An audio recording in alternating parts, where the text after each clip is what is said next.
Hi guys, I'm back with another video, and today I want to talk to you about the 31-day nail art challenge. I heard about it from a girl named Allie from Allie's blog. She's got a channel here on YouTube that is semi-new, I think, but she's got a blog that she's been doing for a long time, like a year or two, so I will link her blog and her YouTube down below so you guys can definitely check her out. I'm not sure if she is the creator and host of the 31-day nail art challenge or if she is just sharing it with everyone because she does it, but I'm really excited. I caught a glimpse of it and checked it out a little bit, and I'm really excited. I've never participated in any nail art challenges before, and this one's one where you have to do a new mani every day for the month of September and the first day of October. So I'm really excited to do it, and today is the first, so this is the list for all of the things that you have to do. The first 10 days is colors, and then so the first mani you do is red nails, then orange, then yellow, green, blue, violet. Then the 7th day you do black and white nails. The 8th you're going to do something metallic. The 9th a rainbow nails, and then the 10th something in a gradient. And then you move on to styles. And the 11th, you do polka dots, and then stripes, animal print, flowers, a delicate print, which I'm assuming is something lace of some sort or something like that. The 16th, you do something geometric, then glitter, half moons, galaxies, and then the 20th, you're going to do a water marble. And then for the last 10 days, you do, in this category, she calls it inspired by. So you do, on the 21st, you do something inspired by a color. The 22nd, something inspired by a song, inspired by a movie, a book, inspired by fashion, a pattern, artwork, inspired by a flag, inspired by the supernatural, inspired by a tutorial. And then for the 31st, it says honor nails you. So I'm going to have to ask her exactly what that means. I'm assuming it's basically something that you do in your mani that honors you, something that has to do with you in particular. So, but I will double check with her just to find out. And after you do your mani, she wants you to post it on your social medias with the hashtag 31DC2015. So 31 Day Challenge 2015. So if you guys want to participate, it's super fun. Like I said, I'll link her stuff down below. Definitely go check it out. So for my first day of the challenge, it's red. So I've got 2 coats of Wet n Wild's red on my nails. And it is coming across on camera a very orangey red, but in real life it's not. And in real life it's a very true red, almost like a blood red. It's very, very red. I really like it. I thought it was appropriate for the challenge. And I do have on a white base coat of French white cream.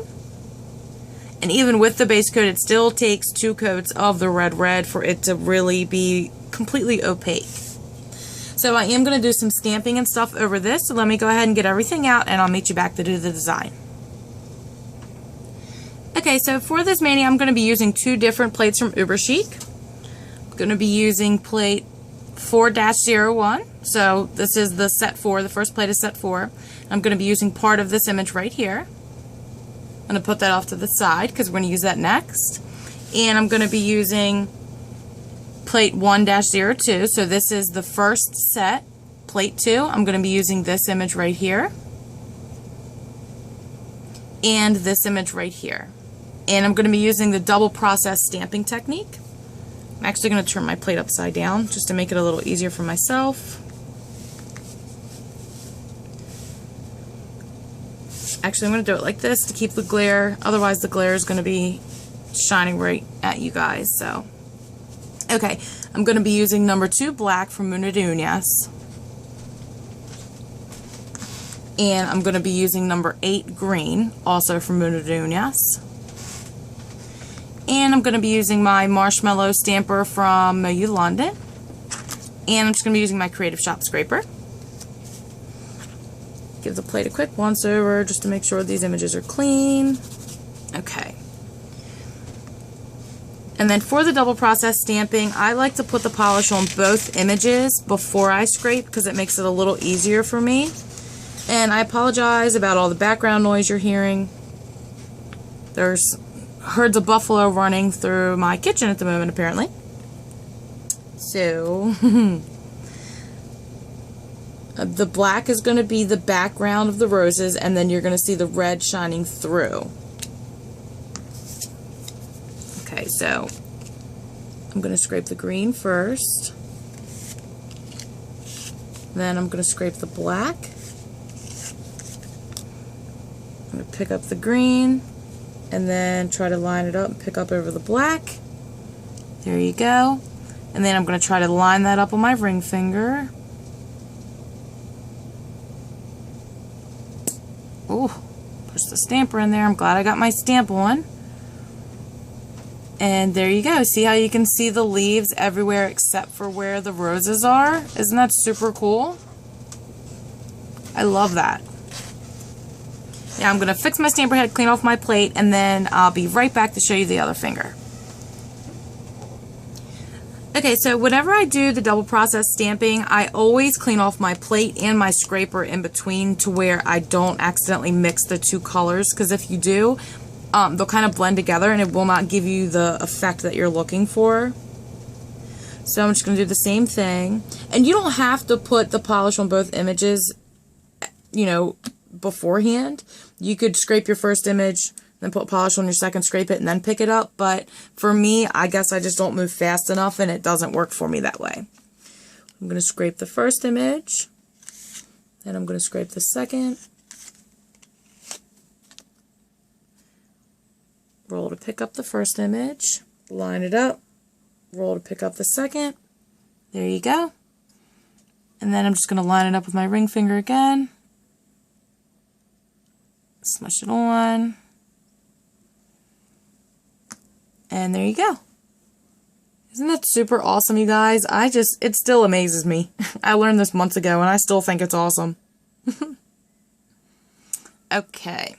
So now for the rest of my fingers, I'm going to be using this plate from set 4 that I showed you before.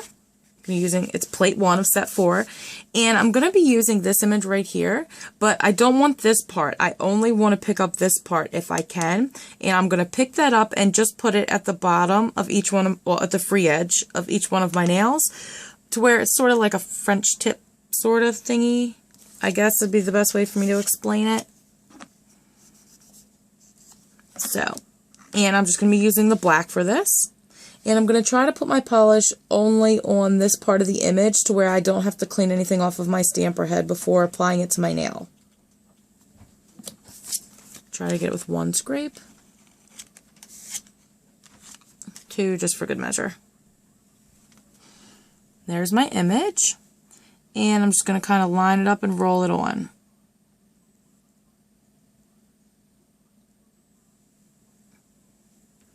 There you go. Can you guys see that okay?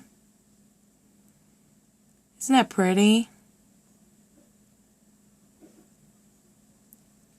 Okay, I'm going to show you this one more time and then I will finish the rest off camera. Just so you don't have to watch me repeat the same step over and over again, because I'm sure that would be so exciting for you.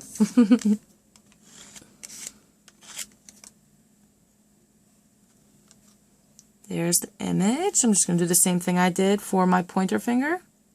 Just going to line it up and roll it on. So once again, there's the image. And I might even go in and add a little splash of color here and there just to make it stand out a little better, but I haven't decided yet. I'll let you know at the end. So let me go ahead and finish stamping the rest of my fingers and I'll meet you right back. Okay, so I went ahead and top coated and cleaned up, and this is the finished mani. I hope you guys can see that pretty iridescent shine okay. It looks so pretty in person. Make sure you check out my Instagram for better pictures. I'll make sure I take some out in the sunlight so you can really see the sparkle and the shine. It's making my camera have a hard time focusing. There we go. So I hope you guys enjoyed this video. If you did, make sure you give me a thumbs up, comment down below, subscribe, and come back to see me next time. Bye!